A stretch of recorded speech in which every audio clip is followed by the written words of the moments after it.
Politique 2012 avec Christophe Jacubizine et on va revenir avec vous sur ce qui constitue peut-être l'un des plus importants cafouillages gouvernementaux depuis que Nicolas Sarkozy est à l'Élysée sur les radars. On enlève les panneaux, on les remplace, on ne les enlève plus, on les enlève quand même.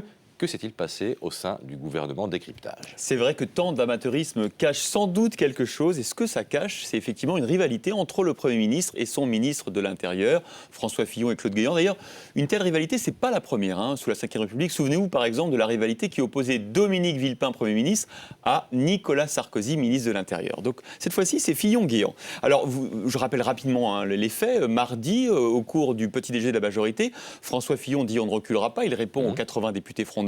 On regardera les radars et on continuera d'enlever les panneaux. Et puis 2 heures après, en groupe UMP à l'Assemblée, Claude Guéant qui dit le contraire. On a enlevé 36 panneaux, c'est terminé, on n'en enlèvera pas plus. Maintenant, place à la concertation. Bon, et là, on n'y comprend plus rien. Parce qu'il y a 2 langages différents de toute évidence. Voilà. Oui, et pourquoi? Parce que le ministre de l'Intérieur prend son autonomie. Qu'il ait ou non obtenu le feu vert de l'Élysée, finalement, ça importe peu. Il estime que dans son portefeuille, dans son domaine de compétences, il fait ce qu'il veut. Et donc, il n'a pas à rendre compte à François Fillon. Et d'ailleurs, il cherche à devenir un politique. Claude Guéant, il a longtemps été un techno, un homme de l'ombre de l'Élysée. Maintenant, il veut être un politique.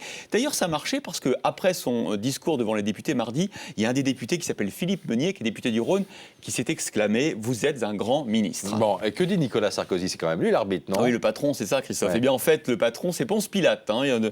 Il a donné l'impression hier, en Conseil des ministres, de s'en laver les mains. Il a pris la parole pour dire il faut savoir si nous sommes des politiciens ou des hommes d'État, mais il n'a pas dit qui était dans quel camp. Et donc, du coup, François Fillon, très vexé, c'est un peu comme 2 mauvais garçons qu'on réprimande pour s'être bataillés dans la cour de récré, sauf que François Fillon pense que c'est l'autre qui a commencé et que donc il aurait bien aimé que le président soit plus clair. Bon, c'est la question à 1000 €. Que va-t-il se passer pour les radars? Alors écoutez, c'est un peu compliqué. François Baroin, hier midi, après le porte-parole du gouvernement, a dit que les panneaux avertisseurs continueront d'être supprimés.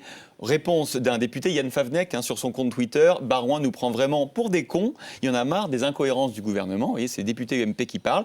Et il a fallu attendre hier après-midi la synthèse, vous allez voir la synthèse, pas si évident, de Claude Guéant qui relisait une note coécrite par François Fillon.